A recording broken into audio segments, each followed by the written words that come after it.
spoke with several young Bermudians living with disabilities on the topic of speaking with them and not for them. We discussed striving for independence in their lives, having their voices heard, and how those around them and the community at large could help them move forward and build a better, more equitable Bermuda. Each had their own ideas on what their life should look like, the goals they wanted to achieve, and how they could be supported. Thank you to these amazing young adults for their insight and honesty.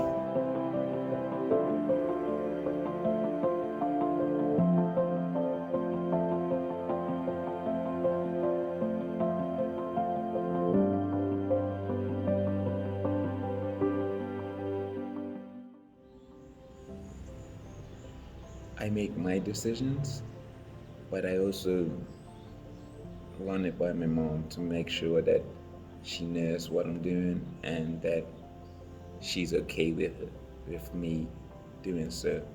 Because sometimes you may think that, yeah, you could do it, but then it may not. Like sometimes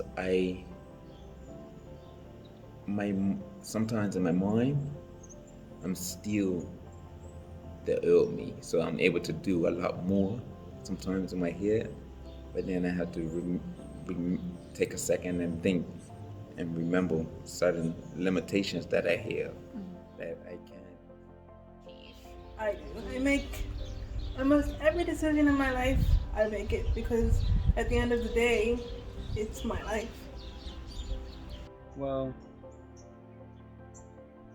no one really makes any decisions. I mean, people suggest something, be like, you probably should do this, or you could try doing that, but I don't want to have anything to do with something. I'm not gonna have anything to do with something. And on the opposite, that if there's something I want to try or say or do, you better believe I'm trying my hardest to do that. I am my own woman, and I choose and I make my own decision as a woman.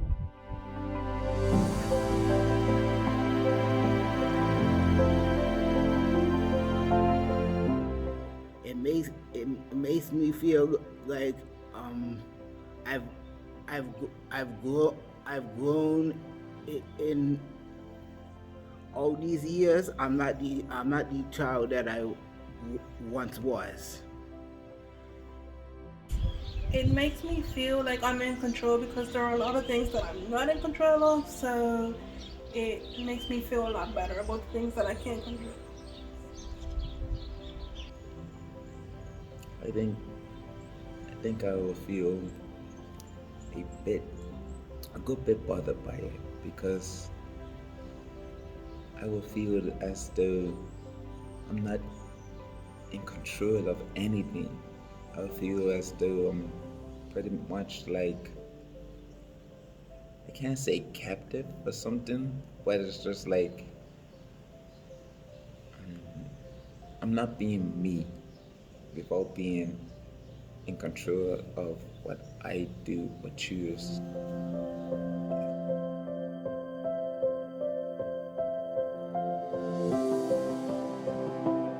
I don't look down for myself and for other people. Like, this is who I am. Do you have anything else you want to say about that? Yes. I don't look down on myself. I just keep myself up and smile and just be happy. I think people who have met me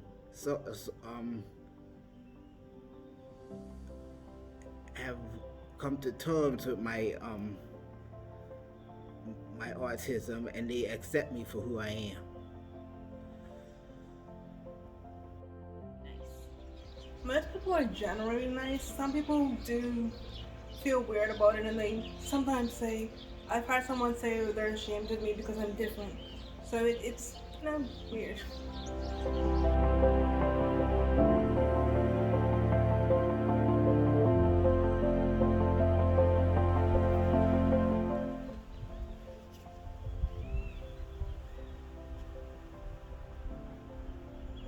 Hello, my name is Cornell Bailey Jr. Do I feel like they underestimate what I can do? At times I feel like they underestimate what I can do. When I see them look at me and I feel like I can do more, I feel underestimated. Many thought I would never walk again, but with therapy and the assistance of a walker, I am able to walk. I feel like people think that I'm not able to do certain things because they see me in a wheelchair and they think that my mind is compromised too. They think I'm not able to do tasks that people, like able-bodied people, could do. I feel like my teachers did when I was younger because I'm so different and people aren't used to people being different. They just treated me a whole lot different, so they didn't think I was capable of doing much at all. Very professional people, all my doctors thought that I would never walk again. I messed up my leg pretty bad. I'm pretty determined. If I want something, I'm gonna at least try really hard. Maybe not get exactly a variation of, but I'm still gonna do something that's gonna get me there.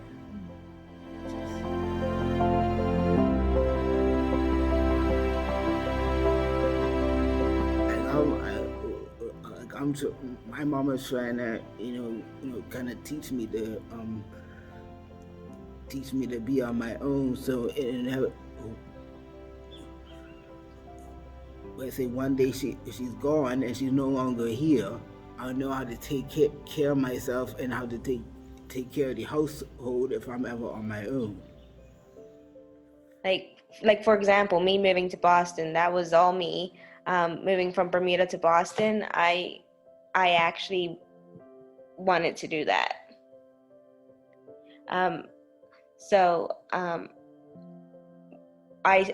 I came up here first for college, and I kept saying that if I ever did come away to college, it would be Boston.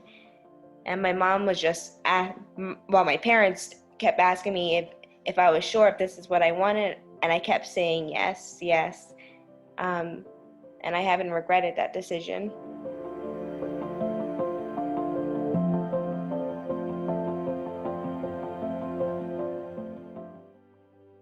Actually, it's nice. I like it.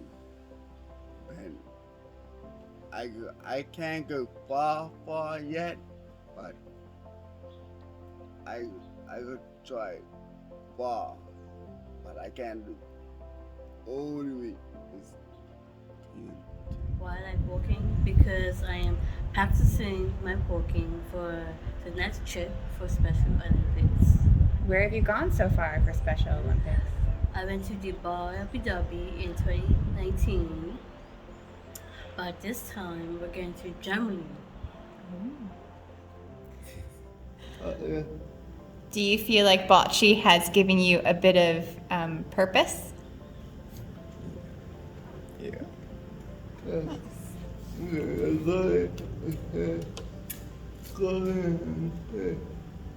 Say that one more time. He said go away on a trip. And play? Go away and play. You've been away a few times. Internationally renowned. Where have you been? Peru. Colombia. Canada. I've yet to do first aid and CPR course at Bermuda First Aid or whatever it is, and I actually took that course again after my accident, just for something to do. Once I was able to read, write, and taught all that again, and I was allowed back into civilization out of the hospital. And did that, learned all that, and I passed. Although, A lot of people didn't expect me to graduate from school. So to do that was like, yay. Oh yeah, and I started playing bocce like as a Paralympian, which I didn't think I was gonna be able to do, but I've done that too. How many competitions have you been in? I've lost count. I've been doing it since about 2013.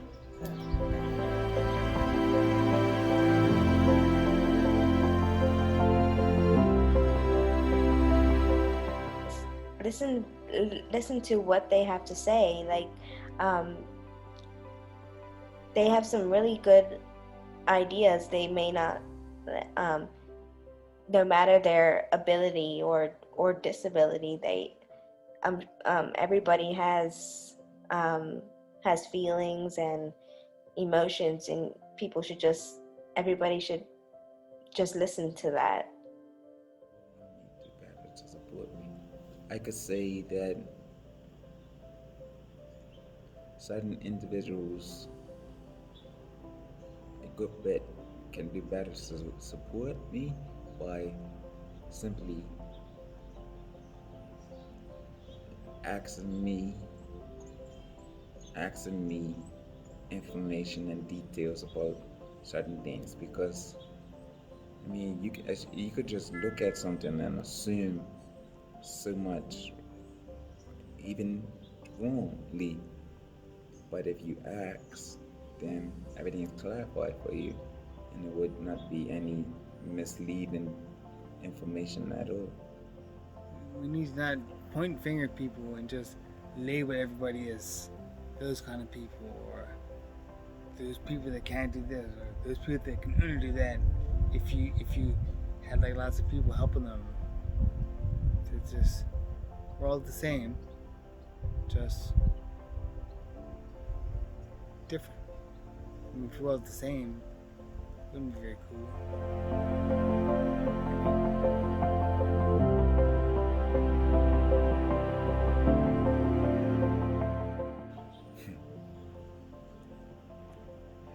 I think your paper is a bit too short. It's a variety of things that The quarantine, that's, I don't know. I tried everything. To do what? For the quarantine, I done that now. I tried a lot of people. Nobody was hiring. Mm-hmm. No, it's gave me rash because quarantine. Mm-hmm. But you're still trying, right? Yes, Yeah. I can't stop. No. No. And I know you're ready and willing, aren't you? Yes. I guess in a different way. I want to work for myself now because it's so hard right now to be able to find a job because you're different. So it's gotten me to the point that I want to work for myself.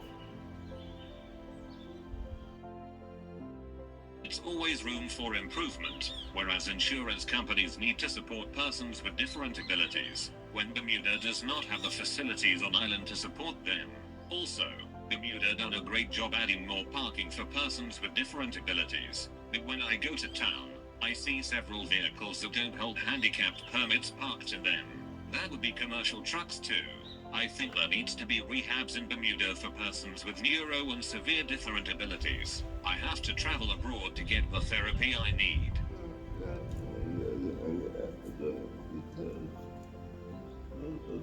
Oh, to taking in the barbershop.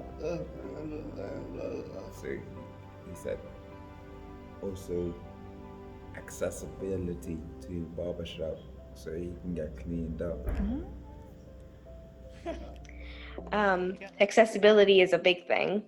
Up here, I have accessible public transportation. Like, I can just hop on the train. I can get an Uber, and then there's another ride service for people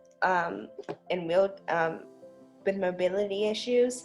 that I can call on. And I feel when I'm home, I have to rely on friends and family to take me places. I know that's not a problem, but it just, I like to go like if I wanted to go to the grocery store on my own and not wait for anybody, I can do that here, and I feel kind of I lose my independence when I'm in Bermuda.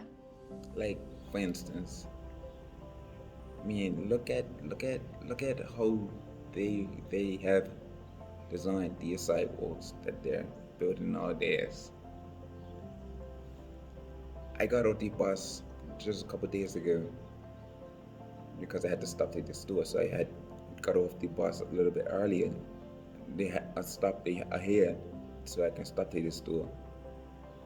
The sidewalk was double the average height, and for a person like myself that has fallen occasion after occasion, is very frightened by the possible chance of him falling again. And then with that, I'll be falling onto a public road where anything can happen. And then you have individuals that do not observe the speed limit or anything close to the speed limit. So if I have a misstep or I lose my balance and you're already exceeding the speed, that's negative and negative. That's ultra negative.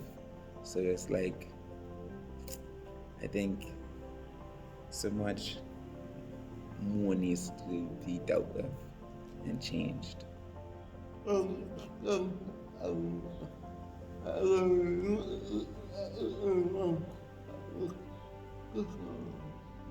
said some of them need to be fixed and get ramps because you can't really get on, and some are too hard.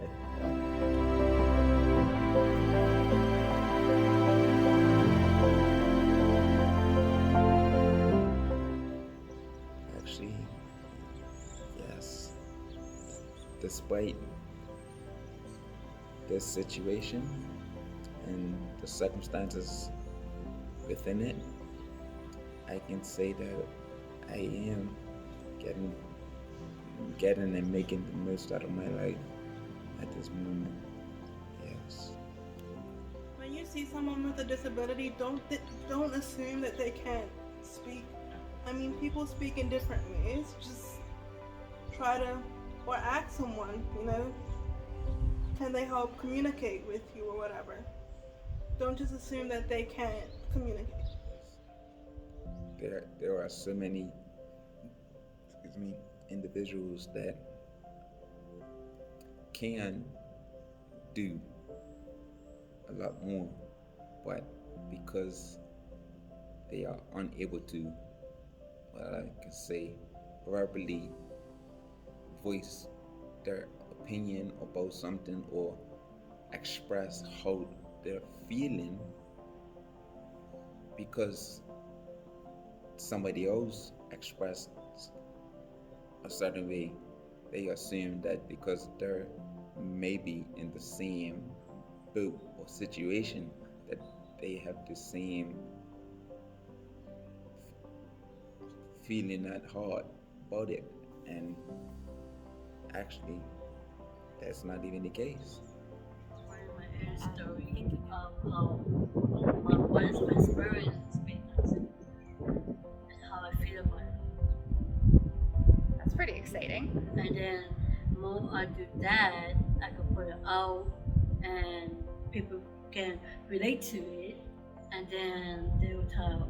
And like for me, I want to do my talk show and talk about Down syndrome and disability people and what they did and what is your experience about it.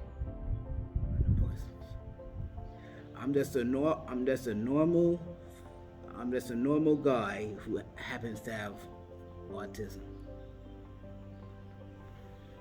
That's an awesome way to see it. Yeah.